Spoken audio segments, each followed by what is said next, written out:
எல்லோருக்கும் வணக்கம் நண்பர்களே. தலைவன் நிஃப்டி ஜாலி மூட்ல தான் இருப்பான் போல. கடந்த 2 நாட்கள்ல 200 பாயிண்ட்டுக்கு மேல அப்படின்றது ஏறிட்டான். இதனால நம்ம பல பேர் மேல அண்ணாந்து பார்த்து 26,000 போகுமா அப்படின்னு நம்ம பார்த்து கொண்டிருக்கக்கூடிய ஒரு ஆட்களாக இருக்கும். ஆனா ஒரு நண்பர் சொல்றாரு, நான் 20,000 கீழே வர வேண்டிய விஷயத்தை பார்க்கக்கூடிய கேங்ல இருக்கேன், நாங்கள்லாம் 20,000 கேங் அப்படின்றார். இந்த கேங் நம்மளுக்கு எதிரணியான கேங் நண்பர்களே. நம்ம நியாயத்துக்காக நீதிக்காக போராடுற காளைகளினுடைய கேங். இந்த கேங் இருக்கு, இது அநியாய கேங், அது வெற்றி பெறாது.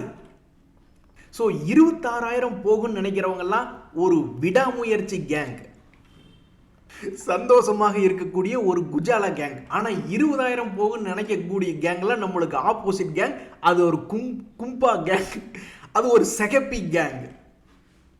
எப்படியோ நண்பர்களே, ஆண்டவ புண்ணியத்தில் இழந்ததை மீட்டெடுத்தா கூட நிறைய பேர் பொசிஷனை ரெடியூஸ் பண்ணிக்கலாம். ஏன்னா நிறைய பேர் 10-20% பாவம் லாபத்தை விட்டுட்டாங்க. மறுபடியும் இன்னொரு வாய்ப்பு கொடுத்தா ஏதோ கொஞ்சோண்டு குறைச்சிக்கலாமே அப்படின்ற மாதிரி இருப்பாங்க.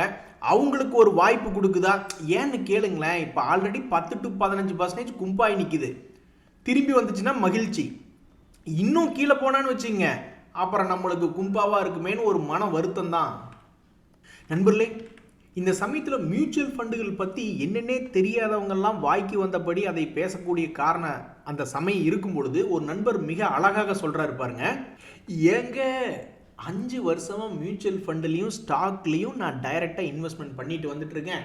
ஆனால் மியூச்சுவல் ஃபண்டு ப்ராஃபிட் என்பது இண்டிவிஜுவல் ஸ்டாக்ஸை செலக்ட் பண்ணி வாங்குறத விடவும் நல்ல லாபம் இருக்குது. சில பேர் கதை விடுவாங்க, மியூச்சுவல் ஃபண்ட்ஸை பற்றி தப்பாக பேசுகிறவங்க. லாங் டேர்முங்க, எங்களுக்கு லாங் டேர்மில் லாபம் வருங்க, அதனால் இப்போதைக்கு நஷ்டத்தில் இருக்குது அப்படிம்பாங்க.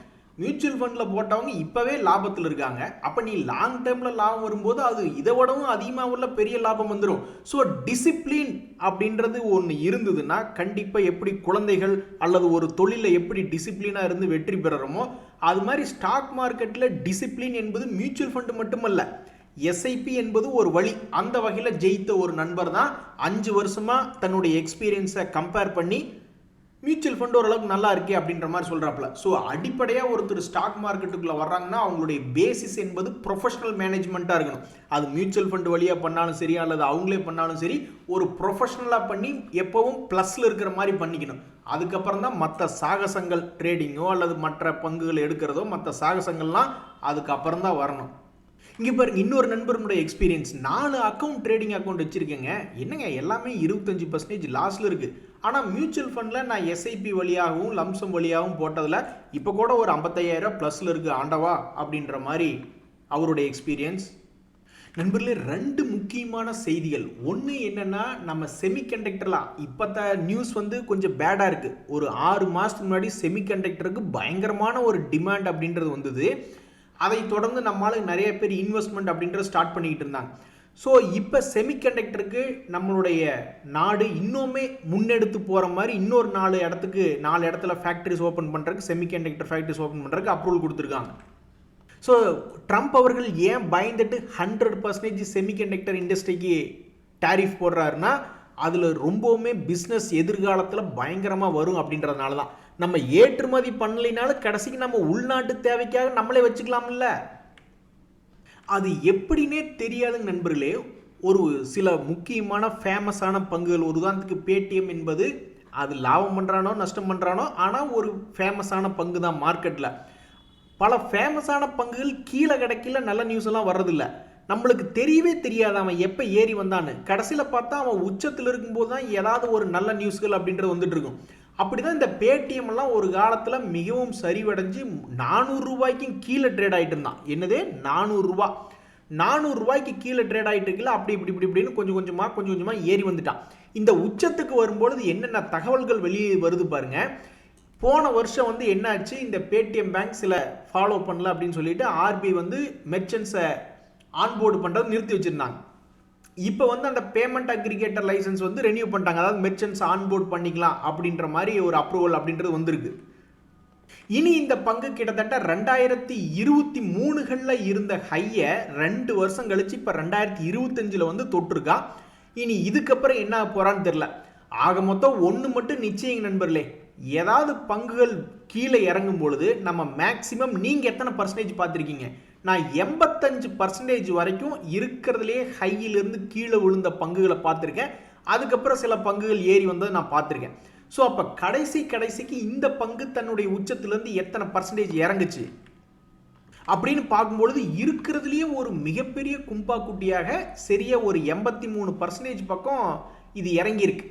இறங்கினதுக்கப்புறம் தன்னுடைய வாழ்நாள் உச்சத்திலேருந்து 83% இறங்கினதுக்கப்புறம் ஒரு 300 ரூபா ரேஞ்சிலிருந்து இப்போ 1100 ரூபா அப்படின்னா இறங்கினது 85%, ஏறினது வந்து கிட்டத்தட்ட அப்போ 200%க்கு மேலே தாண்டி போகுது. இறங்கினதை விட அதிகமாக, அதாவது இங்கே வாங்கி சும்மா உட்காந்துட்டு இருந்தவங்களுக்கு 85% இறங்கி மறுபடியும் ஒரு 40% பக்கம் ரெக்கவரி ஆனதாக கணக்கு. ஆனால் புதுசாக இறங்கினவங்களுக்கு மிகப்பெரிய ஒரு லாபம் அப்படின்ற மாதிரி இருக்குது கணக்கு. அட கடவுளே, ஒரு நண்பருக்கு நடந்த சோகத்தை பார்த்தீங்களா? அவர் என்ன சொன்னார்னா, நேற்று எனக்கு ஒரு மிகப்பெரிய முரட்டு கும்பு ஆயிடுச்சுங்க என் போர்ட்ஃபோலியோவில். இந்த மார்க்சன்ஸ்னு ஒரு கம்பெனி வச்சுருந்தேன், அவன் ஹெவியாக விழுந்துட்டானுங்க அப்படின்ற மாதிரி சொல்கிறாப்புல. நம்மள நிறைய பேர் என்ன நடக்குது அப்படின்னா, கீழிருந்து அவன் பாட்டுக்கு நிற்காமல் ஏறுறான். அதுக்கப்புறம் யாராவது ஒருத்தர் போய் காலடி எடுத்து வச்சோன்னே அது கும்பா பாட ஆரம்பிச்சிடறான். என்ன கொடுமைன்னே ஒன்றும் புரிய மாட்டேங்குது. அதாவது நண்பர்களே, ஸ்டாக் மார்க்கெட் என்பது நீங்கள் பர்சன்டேஜை மட்டும் பார்க்குறீங்க இல்லையா, அதில் இன்னொரு யூனிட்டு நீங்கள் பார்க்கணும், அதுதான் டைம். ஸோ அவசரப்பட்டு ஸ்டாக் மார்க்கெட்டில் விளையாண்டா நம்மளுக்கு கிடைக்கிறது முட்டையாக தான் கிடைக்கும். அந்த ஒவ்வொரு மூமெண்ட்டுக்கும் எவ்வளவு டைம் எடுத்துக்கிறான், அந்த டைம் அப்படின்ற யூனிட்டை நம்ம பார்க்குறதே இல்லை. ப்ரைஸ் அப்படின்ற மூமெண்ட்டை நம்ம பார்க்குறோம், பட் அதை பார்க்கும் பொழுதே அது எத்தனை மாதத்துக்கு, ஒரு 3 மாதம் கழிச்சு தெரிய வருமா அல்லது 6 மாதம் கழிச்சு தெரிய வருமா, ஒரு சப்போர்ட்லேருந்து மேலேயோ கீழே போகிறான், பட் அதுக்கு எத்தனை அளவு காலம் எடுத்துக்கிறான் அப்படின்ற அந்த யூனிட்டை நம்ம நிறைய பேர் பார்க்குறதே இல்லை. அதை பார்க்கும் பொழுது தான் ஒரு தெளிவு என்பது கிடைக்கும். அது மட்டும் இல்லாமல் வண்டியாக பணம் என்பது வேணும். அது வேணால் நான் பார்த்ததுலேயே இது உண்மை, கசப்பான உண்மை. ஷேர் மார்க்கெட் என்பது விளையாட்டு. அந்த காலத்தில் சொல்லுவாங்க, 1 கோடி உங்களுக்கு ஷேர் மார்க்கெட்டில் வேணுமா, அப்போ 2 கோடியை எடுத்துகிட்டு வாங்க அப்படின்னு. அந்த மாதிரி தான் சொல்லிக்கிட்டு இருக்காங்க. ஸோ ஷேர் மார்க்கெட்டில் ஜெயிக்கிறதுக்கு கண்டிப்பாக பணத்துக்கு மேலே பணம் என்பது தேவையாக இருக்குது, ஒரு குவாலிஃபிகேஷன். அது எஸ்ஐபியாக ஒவ்வொரு மாதமும் போடக்கூடிய சக்தியாக இருக்கணும், இல்லைன்னா லம்சமாக போடக்கூடிய சக்தியாக இருக்கணும். அடுத்தது வந்து இந்த டைம் டியூரேஷன் அப்படின்றது பார்க்கணும். சும்மா அவசரப்பட்டு ஒரே நாளில் சம்பாதிக்கணும் அப்படின்றது வந்து ரொம்ப தப்பான விஷயம் மார்க்கெட்டில். அது ஆகட்டும், கண்ணில் பார்த்தா தெரியாது. இப்போ ஏதாவது ஒரு பங்கை மனசில் நினச்சிக்கிங்களேன், இன்ஃபோசிஸ்னு ஒரு முன்னணி பங்கு ஐடி துறையில். இப்போ நீங்கள் பார்க்குறது வந்து சும்மா சாதாரணமாக 200 ரூபாயிலிருந்து 2000 வரைக்கும் பார்க்குறீங்க. இப்படி சும்மா பார்க்குறீங்கல்ல, ஆனால் அதுக்குள்ளே இருக்கக்கூடிய டைம் என்பது பார்த்தீங்கன்னா 2017 2026 ஆல்மோஸ்ட் உள்ள 10 வருஷம் இருக்குது. சில பேர் என்ன பண்ணுவாங்கன்னா, இந்த மாதிரி லாங் டேர்மில் வரக்கூடிய வாலட்டிலிட்டி ஏற்ற இறக்கத்தை ஏதாவது ஒரு ஷார்ட் டேர்முக்குள்ளேயே கிடைக்குமா, அதுக்கு ஏதாவது முயற்சி பண்ணுறதான்னு சில பேர் முயற்சி பண்ணி பார்ப்பாங்க. சில ட்ரேடர்கள்லாம் ஒரு எக்ஸாம்பிளுக்கு என்ன பண்ணுவாங்க அப்படின்னா, ஒவ்வொரு மாதத்தினுடைய தொடக்கத்தில் ஒரு மாதத்தில் 30 நாள் இருக்கா, 4 வாரம் இருக்கா, அப்போ முதல் 2 வாரத்தினுடைய திங்கக்கிழமைகளில் எந்த ஸ்டாக்குகள் பெருசாக வாலட்டிலிட்டி காமிச்சுது, ஒரு லாங் கேண்டில் என்பது போட்டான். ஏன்னா அந்த 30 நாளுக்குள்ளே ஒருவேளை அந்த கீழே பாட்டமில் வந்துட்டு மறுபடியும் திரும்பி ஏறுவானோ, அல்லது மறுபடியும் இப்படின்னு ஆடிக்கிட்டு பிரேக் அவுட் ஆகி மேலே போவானோ, அல்லது பிரேக் டவுன் ஆவானோ அப்படின்ற மாதிரி பார்த்துக்கிட்டு இருப்பாங்க. ஒரு உதாரணத்துக்கு சமீபத்தில் இந்த ஆதித்யா பிர்லா கேபிட்டல்லாம் ஆகஸ்ட் 4 ஒரு லாங் கேண்டில் அப்படின்ற அந்த எஃப்என்டோ குரூப்புக்குள்ள அன்னைக்கு அவன் என்ன ஒரு காரணமோ திடீர்னு ஒரு இன்ட்ரெஸ்ட் மார்க்கெட்டில் அப்படின்ற மாதிரி ஒன்று நடக்குதுன்னு வச்சிங்களேன். அதுக்கப்புறம் அவன் ஒன்றும் பெருசாக அவன் மூவ்மெண்ட்டு என்பதை காட்டல. இனி எப்பாதி இவன் அடிவாரங்கீது வருவான் அப்படின்னு பார்த்துட்டு இருப்பாங்க. இந்த இந்தியன் பேங்க்னு ஒன்று ஒரு 2 இந்த வார திங்கக்கிழமை, ஸோ அது ஒரு மூவ்மெண்ட் அப்படின்றது. அப்போ இதெல்லாம் எடுத்து வச்சுக்கு வந்துக்கிட்டு இது கரெக்டான ஒரு இடத்துக்கு எப்போ வருவான், மறுபடியும் ஒரு மிக முக்கியமான வாலட்டிலிட்டி எப்போ காமிப்பான். ஒரு உதாரணத்துக்கு இந்த சர்தேன் அப்படின்ற பங்கு ஆகஸ்ட் 4 திடீர்னு ஏதோ ஒரு பெரிய கேண்டில் அப்படின்றது போட்டான். அதுக்கப்புறம் அவனுடைய மூவ்மெண்ட் எப்படி இருந்தது அப்படின்ற மாதிரி பார்ப்பாங்க. ஒரு உதாரணத்துக்கு இந்த டரில்னு ஒரு பங்கு, அவன் இந்த மாதிரி தான் ஒரு மிகப்பெரிய ஒரு கேண்டில் அப்படின்றத ஒன்றை போட்டுட்டு அதனுடைய அடிவாரத்துக்கு பக்கத்தில் வந்துட்டு அதுக்கும் கீழே போயிட்டு அப்புறம் மறுபடியும் ஒரு முறை உள்வாங்கியிருக்கான். கீழே 450 ரூபா போயிட்டு மறுபடியும் 540. ஸோ வாலட்டிலிட்டி குறுகிய காலத்தில் வருமா அப்படின்னு இப்போ நம்ம பார்த்துருக்கக்கூடிய வாலட்டிலிட்டின்றது யாருமே கண்டுபிடிக்க தேவையில்லை. ஒரு 4-5 வருஷம் அப்படின்றது கழிச்சு பார்க்கும்பொழுது எந்த ஒரு பங்காக இருந்தாலும் பாம்பு மாதிரி வளைஞ்சு நெளிஞ்சு பெரிய வாலட்டிலிட்டி அப்படின்றது காமிச்சிருப்பான். ஸோ இந்த வாலட்டிலிட்டியை ஸ்மார்ட்டாக ஒரு மாதத்துக்குள்ளேயோ ஒரு வாரத்துக்குள்ளேயோ ஒரு நாளுக்குள்ளே பிடிக்க முடியுமான்னு தான் தேடி தேடி தேடி தேடி பல பேர் அலைஞ்சிக்கிட்டு இருக்காங்க. அதுக்கு எத்தனையோ வழிமுறைகள் இருக்குது. இப்படியெல்லாம் கூட சில பேர் பார்ப்பாங்க, ஒரு மாதத்தினுடைய தொடக்கத்தில் ஏதாவது பெருசாக வாலட்டிலிட்டி நடந்ததா அப்படின்ற மாதிரி. நண்பர்களே, இன்னைக்கு மார்க்கெட்டில் பாசிட்டிவில் க்ளோஸ் ஆன சில பங்குகளில் இந்த சன் டிவி அப்படின்றது ஒன்று இருக்குது, சக்தி பம்ப்ஸ் அப்படின்றது ஒன்று இருக்குது. ஆனால் நீங்கள் 2 பேர் பண்ண கும்பா குட்டி வேலைக்கெல்லாம் ஒன்றும் குறைச்சல் இல்லை அப்படின்ற மாதிரி இந்த 2 பங்குகளும் சமீபத்தில் என்ன பண்ணுச்சுன்னா தன்னுடைய உச்சத்திலிருந்து 40% என்பது இறங்கியிருக்கு. மிகவும் குறைவான ஒரு 40% என்பது சமீபத்தில் இறங்கியிருக்கு. இதில் இந்த சன் டிவி என்பது 2.5% டிவிடெண்ட் கொடுக்கும் பங்காகவும், சக்தி பம்ப்ஸ் என்பது 0.11% தான் டிவிடெண்ட் கொடுப்பதாகவும் உள்ளது.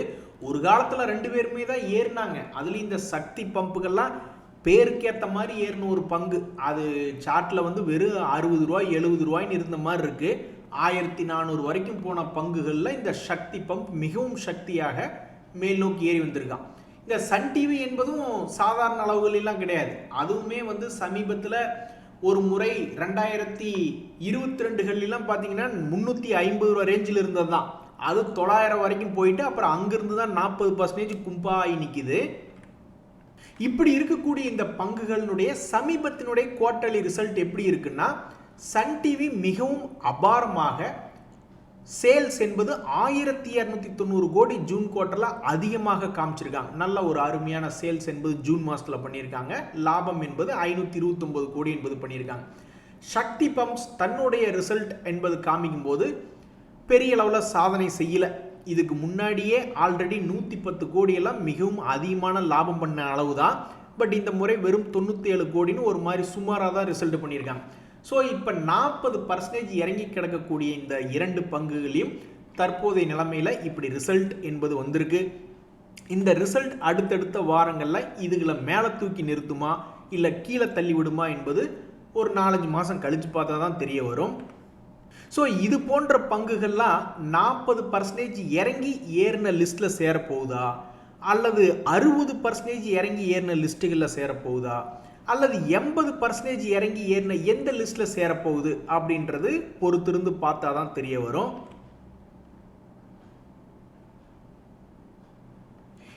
நான் ரொம்ப மோசமானவன், அப்போ நாங்கள் மட்டும் யாரு, அதை விட மோசமானவங்க அப்படின்ற மாதிரி மார்க்கெட்டில் ரொம்பவுமே வாலட்டிலிட்டியாக இருக்கக்கூடிய சில ஃபேமஸான பங்குகள் அப்படின்றது அடுத்தடுத்த நாட்களில் என்ன செய்யும் அப்படின்னு பார்க்கறதுக்கு நிறைய பேர் ஆர்வமாக இருக்காங்க.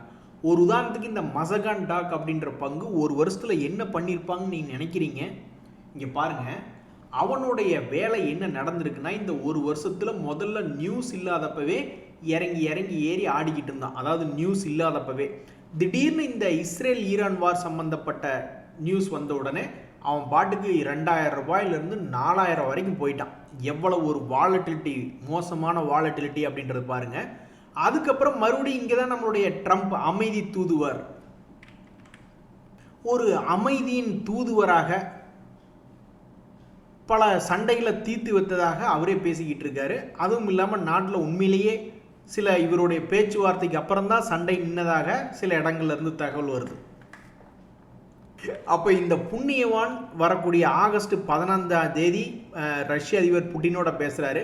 அப்போ இது போன்ற பங்குகளினுடைய நிலைமை என்ன அப்படின்றத பொறுத்திருந்து தான் பார்க்கணும். ஸோ ஏற்கனவே வாலட்டிலிட்டியாக இருக்கக்கூடிய நிறைய பங்குகளுக்கு தகவல்கள் என்பது வந்து கொண்டிருக்கிறது. அதே மாதிரி தான் இந்த சிஜி பவர் அப்படின்ற பங்கு, அதெல்லாம் மிகவும் வாலட்டிலிட்டியான பங்கு. என்ன ஒரு காரணத்தினாலேயோ கடந்த ஒரு 3 மாதமாகவே பெரிய மூவ்மெண்ட்டே இல்லாமல் ரொம்ப குறுகிய அளவில் வச்சுருக்காங்க. இப்படி தான் பொறுத்து பார்த்துட்டு இருந்த இந்த ஹீரோ மோட்டோ கார்ப் அப்படின்னு ஒரு பங்கு ரொம்ப நாளாக இப்படி பொறுத்து ஆடிக்கிட்டு இருந்தான். அப்புறம் நம்ம சங்கத்தில் தான் யாரோ ஒருத்தர் வந்து அந்த பங்கை விட்டு வெளியே வந்தாங்க, கீழே போயிருமோன்னுட்டு. அப்புறம் பார்த்தா அதுக்கப்புறம் தான் அது ஒரு 20% ஏறிச்சு. ஸோ இந்த சிஜி பவர் யாருக்காக காத்துக்கிட்டு இருக்குன்னு தெரில. யாரை வெளியே அனுப்பிச்சிட்டு இது மேலே போகணும் அல்லது யாரை வச்சுக்கிட்டே கீழே போகணும் அப்படின்றது தெரியாமல், பட் இருக்கிறதுலே வாலட்டிலிட்டியான பங்குகளில் ஒன்று இந்த மசகான் டாக், இந்த சிஜி பவர் போன்ற சில பங்குகளை பார்த்தோம். இன்னொரு 3 பங்குகள் ஒரு உதாரணத்துக்கு பார்க்கணும்னா இந்த சோலார் இண்டஸ்ட்ரீஸ் அப்படின்ற ஒரு பங்கு. இவனுடைய வாலட்டிலிட்டி பாருங்க. இவனும் வந்து 10,000 ஆரம்பிச்சு ஒரு 8,000 வரைக்கும் போய் மறுபடி 18,000 போய் மறுபடி இப்போ 15,000 இருக்கு. இவன் என்ன பண்ண போறான்னு தெரியல. எல்ஜி எக்யூப்மெண்ட்ஸ் அப்படின்றது 0.44% டிவிடெண்ட் கொடுக்கக்கூடிய பங்கு. அவங்க என்ன பண்ணியிருக்காங்க அப்படின்னு பார்த்தோம்னா, எல்லாரும் கீழிருந்து மேலே போனால் இது மேலேருந்து கீழே சரிஞ்சிட்டு அப்புறம் ரொம்ப சுமாரான ஒரு இடத்துல ஒரு 3 months லோ ப்ரைஸ் அப்படின்றது ட்ரேட் ஆகிட்டு இருக்கு. கடைசியாக இந்த மதர்சன் ஒயரிங் என்பது ஒரு 1.5% டிவிடெண்ட் கொடுக்கக்கூடிய கம்பெனி. இந்த பங்குமே ஒரு 30 ரூபா ரேஞ்சிலிருந்து 44 ரூபா வரைக்கும் போயிட்டு ஒரு 3 months லோ அப்படின்றதுல ட்ரேட் ஆகிட்டு இருக்கு. ஸோ இது போன்ற வயலண்டான கம்பெனிகள்லாம் அடுத்தடுத்த வாரங்களில் எப்படி மூவ்மெண்ட் காட்டும், இழந்ததை மீட்டெடுக்க போகிறானா அல்லது நல்ல வேகமாக கீழே இறங்கி புதிதாக வருபவர்களுக்கு மார்க்கெட்டில் வர்றவங்களுக்கு முதல்ல இருந்த ரேட்டை விட மிகவும் சீப்பாக டிஸ்கவுண்ட்டில் போய் வர்ற மாதிரி வரப்போகுதா என்ன அப்படின்றது பொறுத்திருந்து பார்த்தா தான் தெரிய வரும். நண்பர்களே, இப்போ நம்ம ஒரு 3 கம்பெனிகள் நல்லா தான் ரிசல்ட் கொடுத்துருக்கு, ஆனால் கீழே விழுந்து கிடக்கிறானே அப்படின்ற மாதிரி இப்போ பார்த்தீங்கன்னா இந்த சம்பல் ஃபெர்டிலைசர் அப்படின்ற பங்கு சமீபத்தினுடைய ரிசல்ட் என்பது அது சமீபத்தினுடைய குவார்ட்டர்களில் இல்லாத ஒரு அளவுக்கு சேல்ஸ் 5,698 என்பது பண்ணியிருக்கு. இதனால் அதனுடைய லாபம் 549 கோடி என்பது சமீபத்தில் இல்லாத அளவில் உயர்ந்திருக்கு. ஆனால் அந்த பங்கு தற்போதைய நிலைமையிலே பாவம் விழுந்து கிடக்கு. இனி இது என்ன ஆக போகுதுன்னு தெரியல. சமீபத்தில் மிகவும் வால்யூம் அதிகமாக நடந்த பங்கு குவார்ட்டர்லி ரிசல்ட்டில் ஓரளவுக்கு பரவாயில்ல அப்படின்ற மாதிரி ரிசல்ட் காமிச்ச பங்காக இந்த சம்பல் ஃபெர்ட் என்பது இருந்தாலும் 2% டிவிடெண்ட் என்பது கொடுத்தாலும் இப்போ வரைக்கும் மார்க்கெட் என்பது இதை செலிப்ரேட் பண்ணாமல் அவனை ஒரு மாதிரி கீழே வச்சிருக்கு. இன்னும் ஒரு பங்கு ஹிமாத்ரி ஸ்பெஷாலிட்டி கெமிக்கல் அப்படின்ற ஒரு பங்கு, இது கடன் என்பது மிகவும் குறைவான பங்கு. இந்த பங்கினுடைய ரிசல்ட் என்பது பற்றிய செய்திகள் அப்படின்னு பார்த்தீங்கன்னா சமீபத்தில் அது வந்து ஒரு வளர்ச்சியின் பாதையிலேயே தற்போது வரை ரிசல்ட் என்பது கொடுத்துள்ள பங்காக இருந்தாலுமே அது இன்னுமே பாவம் 52 வீக் லோவில் வச்சு தான் தாளாட்டு பாடிக்கிட்டு இருக்காங்க. இது என்ன போகுதுன்னு தெரியல. ஒரு 6 மாதம் 3 மாதம் கழித்து எடுத்து பார்க்கும்பொழுது தான் இந்த பங்கினுடைய விலை இங்கிருந்து எந்த பக்கம் நகர்ந்தது அப்படின்றது தெரிய வரும். அதே மாதிரி தான் இந்த என்எல்சி இந்தியா அப்படின்ற பங்கு, அதுவுமே 0.62% டிவிடெண்ட் கொடுத்து கொண்டு இருக்கக்கூடிய பங்கு தான். இவங்களுடைய ரிசல்ட் வந்து சமீபத்தில் 839 கோடி லாபம் அப்படின்ற மாதிரி அவன் ஸ்டாண்டர்டாக ஆல்ரெடி இதுக்கு முன்னாடியே இந்த 800 கோடி 1000 கோடி லாபம் பண்ணிக்கிட்டு தான் இருந்தான். அப்புறம் இடையில கொஞ்சம் ட்ராப் ஆச்சு, அது இந்த குவார்ட்டரில் மீட் எடுத்திருக்காங்க. ஸோ இதை தொடர்ந்து அடுத்த ஒரு 3 மாதம் 6 மாதம் கழித்து இது போன்ற நல்ல ரிசல்ட் கொடுத்ததுக்கு ஏதாவது மரியாதை இந்த ஸ்டாக் மார்க்கெட்டில் கிடைக்குமா, இல்லை இது செஞ்ச பர்ஃபார்மன்ஸ் என்பது வேஸ்ட்டாக போகுதா அப்படின்றது இன்னொரு 3 மாதம் கழித்து அடுத்த குவார்ட்டர்லி பர்ஃபார்மன்ஸ் என்ன வருது அப்படின்றத பொறுத்து அமையும். ஸோ இன்னொரு 3 மாதம் மேலேயோ கீழேயோ ஏதாவது ஒரு பக்கம் நகர்ந்துக்கிட்டு கிடங்க. 3 மாதம் கழித்து உங்களை நாங்கள் எடுத்து பார்க்குறோம், எந்த பக்கம் இருக்கீங்க அப்படின்றத நாங்கள் தெரிஞ்சுக்கிறோம் அப்படின்ட்டு போயிட்டே இருக்க வேண்டியதுதான். இன்றைய தகவல் அனைத்து உங்களுக்கு உதவியாக எனக்கு மகிழ்ச்சி தான். ரொம்ப நன்றி, வணக்கம்.